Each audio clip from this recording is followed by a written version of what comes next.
Good morning, guys. It is Monday, September 21st, and that means that I'm going to be bringing you my top 5 tech and gaming news stories.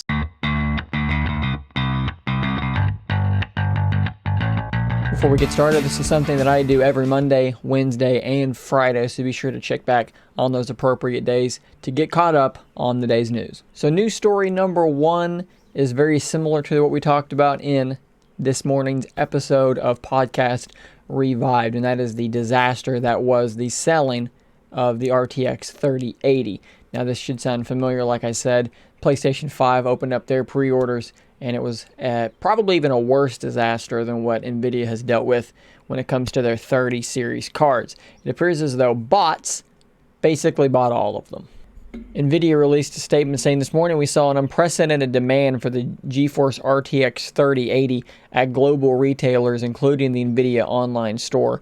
At 6 a.m. Pacific, we attempted to push the Nvidia store live. Despite preparation, the Nvidia store was inundated with traffic and encountered an error. We were able to resolve the issues and sales began registering normally. To stop bots and scalpers on the Nvidia store, we're doing everything humanly possible, including manually reviewing orders to get these cards into the hands of legitimate customers.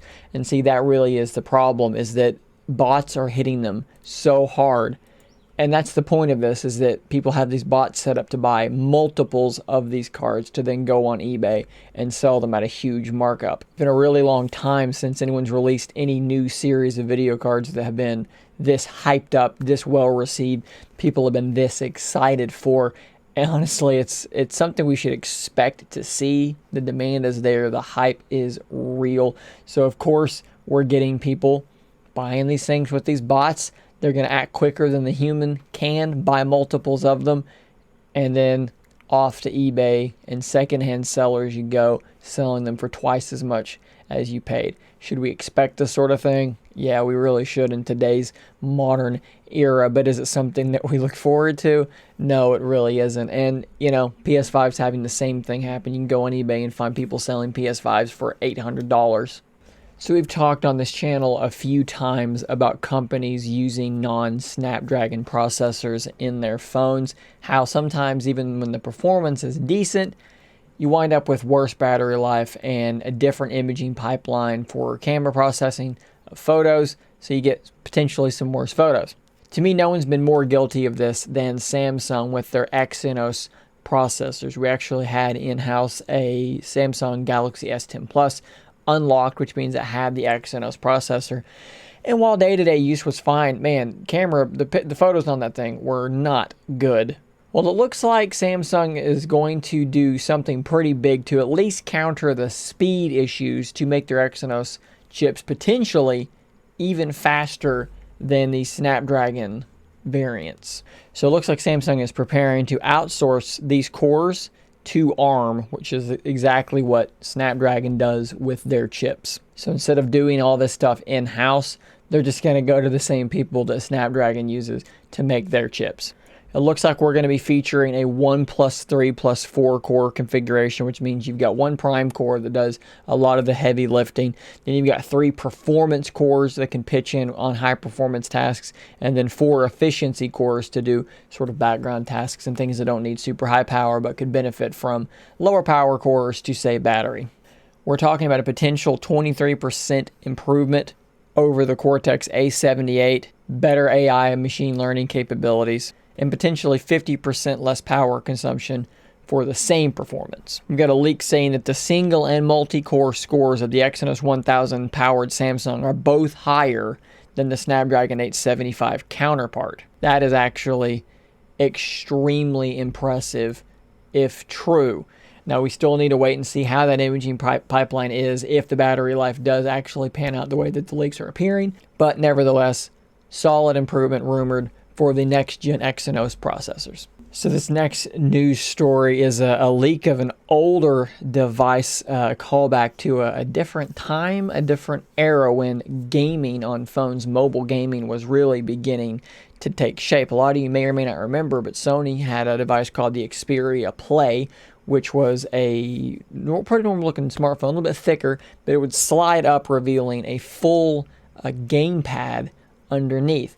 And it appears from this article on Android Police that we were actually very close to getting a sequel to the Xperia Play. And it looks like we are going to get a full D-pad. We had these two capacitive joysticks here. It's what they were using as a joystick, essentially, two capacitive areas.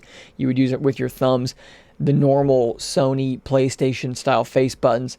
There was a 3D button there, so there appears to have been some sort of Nintendo 3DS style 3D implementation, which would have surely given us all massive headaches and wouldn't have been a whole lot of fun to look at. On the back side here, you actually do have an L and an R button. Personally, I'm really bummed out that these sorts of devices didn't really take off. As someone who can't stand playing games on a touchscreen, having controls like that, I mean, man, could this thing not have been like the ultimate emulation device? Big screen, actual, Sony-made buttons. I would love to see something like this be attempted again in a sort of a niche market. I mean, we've already got phones that are being made that have quote-unquote air triggers, capacitive regions on the top to simulate triggers and so forth. Why doesn't someone like Asus or Razer, who makes these quote-unquote gaming phones, I would love to see someone put something like this in one of these big, giant, already massive 5,000 milliamp hour battery phones. Give us controls, see if people want it now. I think it would be really interesting to see. I think this thing actually looked really cool. So following the big, giant Nintendo leak, people have actually been able to now reverse engineer Mario 64 and get it running natively on other platforms. I've actually seen it running natively on an Android device, which is pretty cool. But I think this news story here really takes the cake. Someone actually has Mario 64 now running natively on the Dreamcast. I will link to the full video in the comments, but it's really, really fascinating to see how this was done, and just in general to see the Dreamcast, boot animation, that Dreamcast logo followed by loading into the Super Mario 64 logo.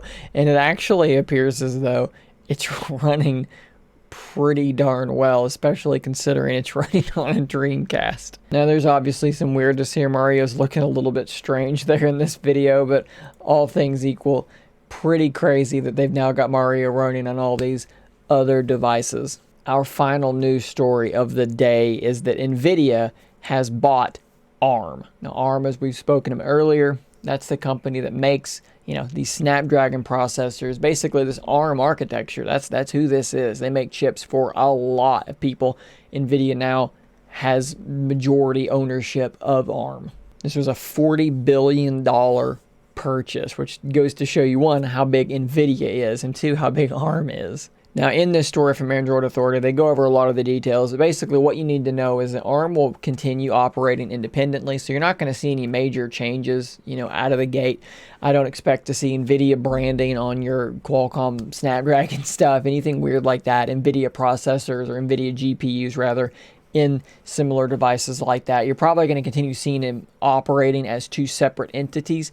However, Nvidia has been really making a strong push towards more and more AI, and I expect that that's where you're going to see the biggest changes. Who knows though, maybe down the line we do start seeing devices with these Nvidia Tegra style GPUs. I remember Nvidia did help make a tablet many years ago now that actually some people are still using because it was extremely powerful and very good at playing games. So who knows, maybe that's a partnership that we'll see more of down the line. I think this closing sentence is a very revealing one. In the meantime, Nvidia will have to balance the expectation of ARM's existing customers, of which there are a ton, with its pursuit of cornering the future AI market. So guys, that's all the news I have for you this morning. Be sure to check back Wednesday for the next episode of my top 5 tech and gaming news stories. And until then, stay nerdy, my friends. If you enjoy my content, please consider becoming a Scary If Literal member. You'll get access to a whole bunch of emoticons to use with live streams and a shout out on an upcoming video. Thanks as always for your continued support.